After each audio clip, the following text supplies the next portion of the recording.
15 વર્ષથી પાલેજમાં જૂના અને જાણીતા computer, laptop, CCTV camera service, printer repairing તેમજ નવા અને જૂના કોમ્પ્યુટર લે વેચ કરનાર. એડમિશન ફોર્મ તેમજ તમામ સરકારી ફોર્મ ઓનલાઈન ભરી આપવામાં આવશે.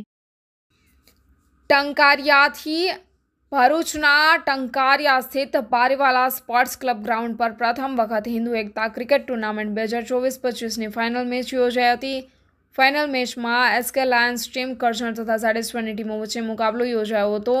કરજણની ટીમે પ્રથમ દાવ લઈ 20 ઓવરમાં 195 રનનો જંગી જુમલો ખડક્યો હતો. જાડેશ્વરની ટીમના બેટ્સમેનનું જંગી જુમલાને આંબવામાં નિષ્ફળ જતા તેઓની ટીમનો પરાજય થયો હતો. ફાઇનલ મેચ નિહાળવા ક્રિકેટ રસિયા ઉમટી પડ્યા હતા.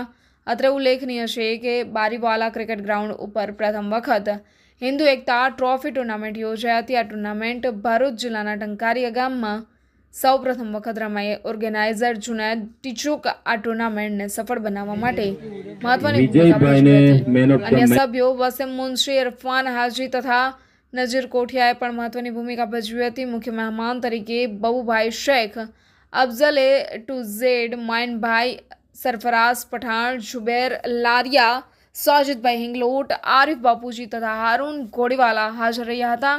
તેઓના વરદ હસ્તે ટ્રોફી અર્પણ કરવામાં આવી હતી. સમગ્ર કાર્યક્રમનું સંચાલન મુસાક લાંગિયાએ કર્યું હતું.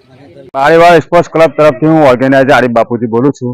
આજ રોજ અહીંયા એક ફાઇનલ રમાઈ. આ બારીવાલા ગ્રાઉન્ડના ઇતિહાસમાં પ્રથમ વખત એવું છે કે કોઈ હિન્દુ સમાજ એકતાની ટુર્નામેન્ટ રમાઈ. એમાં આજે જાડેશ્વરની ટીમ હતી અને કરજણની ટીમ હતી.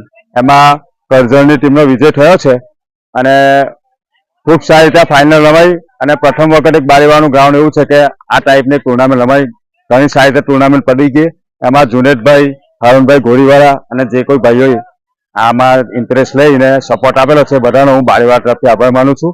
અને બંને ટીમોને બી હું અભિનંદન આપું છું, જીતનારી ટીમને અને હારનારી ટીમને.